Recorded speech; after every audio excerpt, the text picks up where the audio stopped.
بسم اللہ الرحمن الرحیم۔ نوجوانوں میں رمضان کے روزوں کا رجحان اور اس کا حل۔ رمضان المبارک ایک مقدس مہینہ ہے جس میں اللہ تعالیٰ نے مسلمانوں پر روزے فرض کیے ہیں۔ یہ مہینہ روحانی تربیت، عبادت، صبر اور تقوی حاصل کرنے کا بہترین موقع فراہم کرتا ہے۔ تاہم آج کے نوجوانوں میں روزوں کے حوالے سے ملے جلے رجحانات دیکھنے کو ملتے ہیں۔ کچھ نوجوان پورے جوش و خروش کے ساتھ رمضان کا استقبال کرتے ہیں، جبکہ کچھ ایسے بھی ہیں جو مختلف وجوہات کی بنا پر روزے رکھنے سے گریز کرتے ہیں۔ نوجوانوں میں روزے کے حوالے سے رجحانات۔ نمبر 1، دین سے دوری۔ کچھ نوجوان جدید طرز زندگی اور مصروفیات کی وجہ سے دین سے دور ہو گئے ہیں۔ وہ عبادات کو زیادہ اہمیت نہیں دیتے اور روزے رکھنے میں سستی یا بے رغبتی محسوس کرتے ہیں۔ نمبر 2، مصروفیات اور روزہ۔ بہت سے نوجوان تعلیمی دباؤ، ملازمتوں یا دیگر سرگرمیوں کی وجہ سے روزہ رکھنے سے کتراتے ہیں۔ ان کا خیال ہوتا ہے کہ روزہ رکھنے سے ان کی توانائی کم ہو جائے گی اور وہ اپنی روزمرہ کی سرگرمیاں ٹھیک سے انجام نہیں دے سکیں گے۔ نمبر 3، سوشل میڈیا اور مغربی ثقافت کا اثر۔ آج کل نوجوانوں پر مغربی طرز زندگی کا گہرا اثر ہے۔ کچھ لوگ روزوں کو محض ایک رسم سمجھتے ہیں اور اس کی حقیقی روحانی اہمیت کو نہیں سمجھتے۔ نمبر 4، غلط فہمیاں اور بہانے۔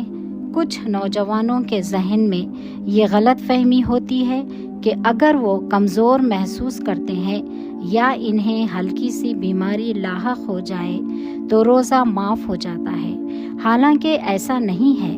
دین اسلام نے روزہ چھوڑنے کی چند شرعی وجوہات دی ہیں، لیکن انہیں غلط طریقے سے استعمال کیا جاتا ہے۔ مسئلے کا حل۔ نمبر 1، دینی تعلیم اور شعور بیدار کرنا۔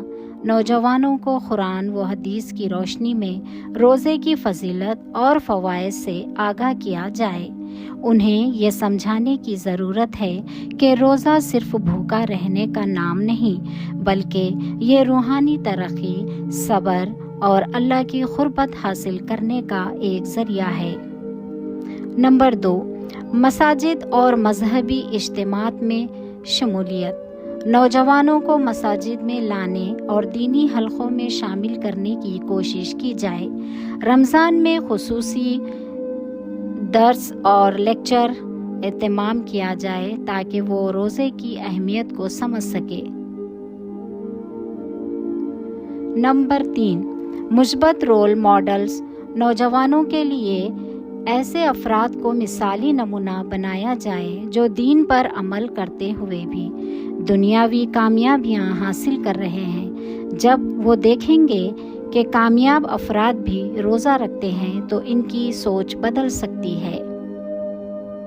نمبر 4، سوشل میڈیا کا درست استعمال۔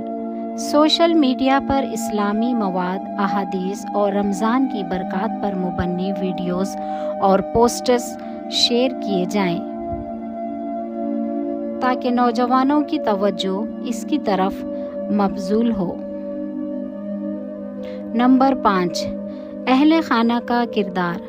والدین اور بزرگوں کو چاہیے کہ وہ خود روزے رکھیں اور اپنے بچوں کو نرمی اور محبت کے ساتھ روزے کی ترغیب دیں۔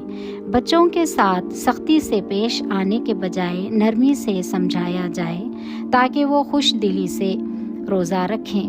نتیجہ، اگر نوجوانوں میں دین کی صحیح تعلیمات کو عام کیا جائے اور انہیں پیار و محبت کے ساتھ روزہ رکھنے کی ترغیب دی جائے تو وہ رمضان کی برکات کو سمجھیں گے اور اس مقدس مہینے کی عبادت میں بھرپور حصہ لیں گے۔ رمضان محض ایک روایتی مہینہ نہیں، بلکہ یہ ایک سنہری موقع ہے جو انسان کی روحانی ترقی کا ذریعہ بنتا ہے۔ نوجوانوں کو اس بات کا شعور دینا ضروری ہے کہ روزہ ان کے جسمانی اور روحانی فائدے کے لیے ہے، اور اس سے نہ صرف اللہ کی رضا حاصل ہوتی ہے بلکہ زندگی میں برکت اور کامیابی بھی ملتی ہے۔